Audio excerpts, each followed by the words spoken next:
Et bienvenue sur les chroniques de Lilo. Si tu n'es pas encore abonné, abonne-toi. Bonjour les gars, j'espère que vous allez bien. En tout cas, moi je vais très bien. Je ne veux plus épouser le père de mes enfants. Très déçue en tout cas. Je suis orpheline de mère. En plus de ça, j'ai perdu 3 sœurs. Je vis avec mon papa et ma belle-mère. Malheureusement, avec ma belle-mère, on ne s'entend pas toujours. Ça arrive. On n'est pas obligé de s'entendre tout le temps, en tout cas. Je suis aussi en couple avec un homme qui s'occupe très bien de moi. Il vit du côté du Gabon. Moi, je suis au Cameroun, plus précisément à Idéa. Et voilà que j'entre en année BTS, ma première année.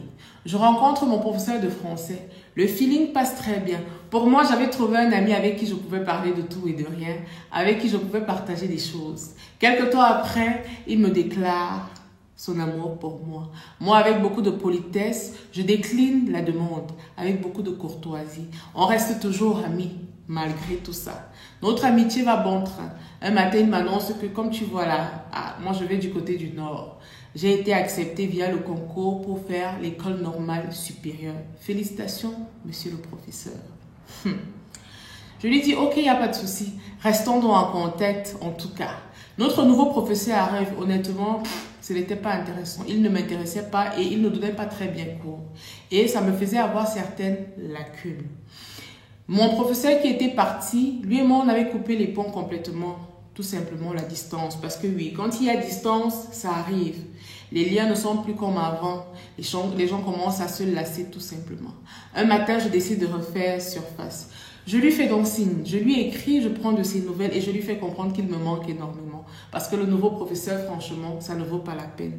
Il me dit, ah bon, ce n'est pas grave, je pourrais souvent t'aider par téléphone. Je tiens à préciser que lui aussi, il était en couple, ainsi que moi. On commence à avoir notre petite relation, on commence à avoir nos petites habitudes. On discute de temps en temps, on parle de tout et de rien. Et en plus de ça, il m'aide de temps en temps avec mes devoirs. Je suis très contente. Il faut savoir que lui, de son côté, est en couple ainsi que moi. Donc, il n'y a pas de problème de ce côté-là. Pour le moment. La relation continue de côté. Je parle aussi avec mon compagnon de temps en temps. Et un beau matin, je suis assise chez moi, je reçois un message. Madame, je ne vous permets pas d'être en couple avec mon homme. Et ici, il s'agit du Gabon. Une femme qui m'écrit, qui me dit que l'homme avec qui je suis en couple, qui a fait le toqué-porte chez moi, est son homme. La dame en question était tellement âgée que moi-même, j'étais choquée. J'ai dit, est-ce que j'ai laissé tomber? Non. J'ai continué à lutter pour mon gars, parce que pour moi, j'estimais que c'était mon gars. Elle me promettait des choses incroyables. Elle disait à quel point elle allait atteindre ma vie et que si je ne faisais pas attention, j'allais me retrouver 2 pieds sous terre. D'un autre côté, je continuais ma relation avec le professeur. Un matin, il m'annonce ceci. Je vais revenir du côté d'Idéa parce que j'ai des devoirs à corriger là-bas pour aider certains de mes collègues. J'espère qu'on aura l'occasion de se voir et de discuter. Je lui dis, ok, d'accord, il n'y a pas de souci, je t'attends. Le jour j'y arrive donc, il fait surface. On se voit, on discute. Ce jour-là, ce qui s'est passé devait se passer. Oui, ça s'est passé. Est-ce que je dois vous faire un dessin?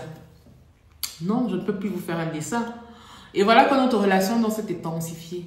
De l'autre côté, je commençais déjà à mettre la distance parce que oui, puisqu'il y avait une femme à côté qui me promettait des choses extraordinaires, mystiques, entre parenthèses, il était préférable pour moi que je retire mes pieds tout doucement. La dame du Gabon ne me laisse pas tranquille. Elle continue à me chercher des problèmes. Elle me promet la mort et bien des choses. De mon côté, mon père me fait comprendre que franchement, il faut faire attention. Tu sais que les Gabonais, ce n'est pas des gens qui blaguent. Pour moi, il faudrait que tu arrêtes totalement cette relation.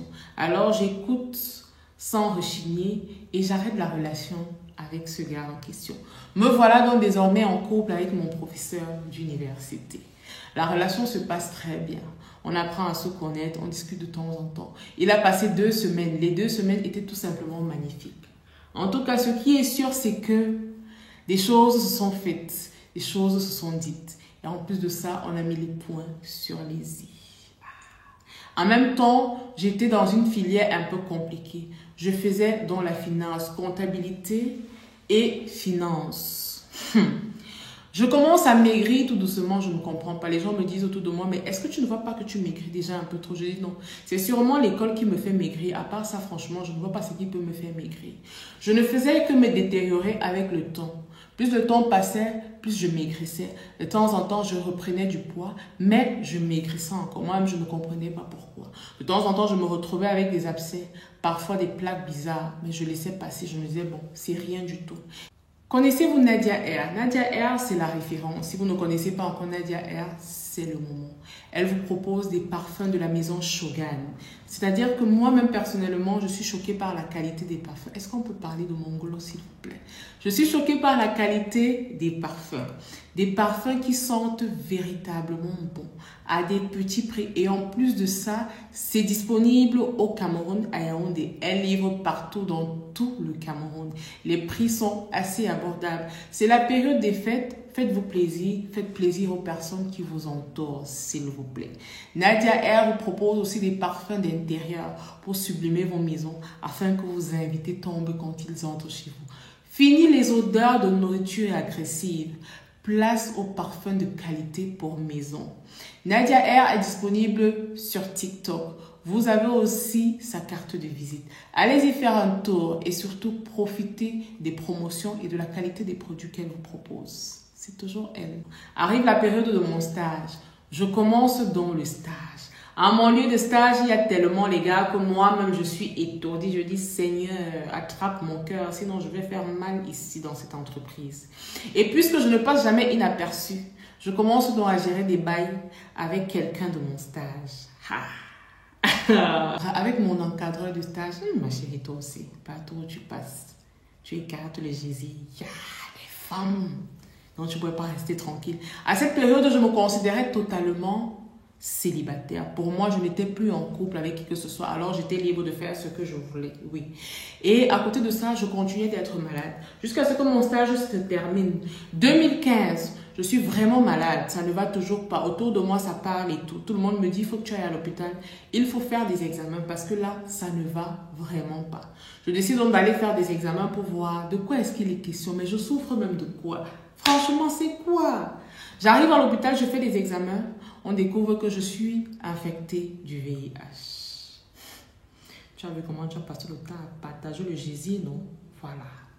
Je tiens à préciser qu'on peut aussi attraper le VIH dans un salon de coiffure, n'importe où. Ça ne veut pas forcément dire que ce sont les hommes comme Courtois qui nous ont donné ça. J'espère qu'on est d'accord. Directement, j'appelle le professeur. Je lui dis, il est important pour toi que tu ailles faire des examens. Parce qu'ici, je suis infectée. Alors, il faudrait que tu saches exactement quel est ton statut sérologique. Il me dit, ok, il n'y a pas de souci. Je le ferai. Moi, de mon côté, j'accepte ma maladie. Je prends soin de moi. Je commence à suivre mon traitement. Félicitations, madame. Il y en a beaucoup qui n'acceptent jamais la maladie et préfèrent partir. Pourtant, c'est rien du tout.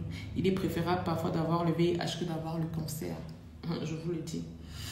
Il fait ses examens, ça tombe, il n'est pas malade. Grâce à Dieu, le professeur n'est pas malade. On continue la discussion. Lui et moi, de temps en temps, on continue à s'appeler. On prend des nouvelles. Je finis mon stage, je remonte donc sur Douala. Mon père me fait comprendre qu'il faudrait que je reste sur Douala pour continuer et finaliser mon BTS. Entre-temps, je suis déjà malade. J'accepte ma maladie, mais ce n'est pas évident. J'ai eu des envies de suicide de temps en temps. Le professeur, de son côté, m'apportait énormément son soutien. Je dis bien énormément. Pour m'installer sur Douala, mon ex m'appelle un matin et me dit, tu sais, j'aimerais qu'on se remette ensemble. Est-ce qu'on peut parler de mon gloss, s'il vous plaît? Et oui, on décide de se remettre ensemble, de reprendre à zéro. Je parle bien de celui du Gabon. Il m'envoie 800 000 pour que je m'installe du côté de Douala. Et quand je m'installe du côté de Douala, le professeur aussi de son côté m'apporte toujours son soutien. J'étais vraiment pas bien. Je me disais, mais pourquoi moi et pourquoi pas les autres? Ça arrive. Vous savez, la maladie, on ne la cherche pas. Elle arrive comme ça et on accepte, on vit avec. Le glow de ça, aïe aïe aïe. Et comme ça, je continue ma relation tout doucement. Avec le Gabonais, ça finit finalement par s'arrêter. Je continue avec le professeur. Tant bien que mal. Et voilà que notre relation s'intensifie avec monsieur le professeur. Un homme qui t'accepte avec ton statut sérologique, ça veut dire que c'est un homme qui t'aime énormément. On continue notre relation, on décide donc de faire les choses bien. On officialise notre relation. Tout le monde sait désormais que je suis en couple avec lui. Il est en couple avec moi. On a des projets. C'est aussi là où beaucoup de problèmes commencent chez moi. Voilà donc que nous sommes en couple. Et en plus de ça, je suis enceinte. Pendant ma grossesse, j'ai vu des vertes et des pas mûres avec ce monsieur. Et il a eu tellement des écarts de comportement vis-à-vis de moi. Mais j'étais toujours là. Quand il m'annonce, qu'il va aller au nord s'installer, je décide d'aller avec lui. Par amour, je tiens à préciser. Je vends tout dans ma chambre. Il faut savoir qu'il n'avait pas encore de salaire. Donc, on a utilisé mon argent pour pouvoir s'installer. On s'est installé comme il se devait. Dans ma tête, je me suis dit, ok, on recommence à zéro. On part sur de nouvelles bases. Je pense que là, j'aurai ma paix. C'était mal connaître mon adversaire en question. Parce qu'il m'a montré de toutes les couleurs. Une chose est sûre, c'est que le chien ne change jamais la manière de s'asseoir. Ça, c'est un. 2. La chèvre botte toujours là où elle est attachée. Les gars, ça continue.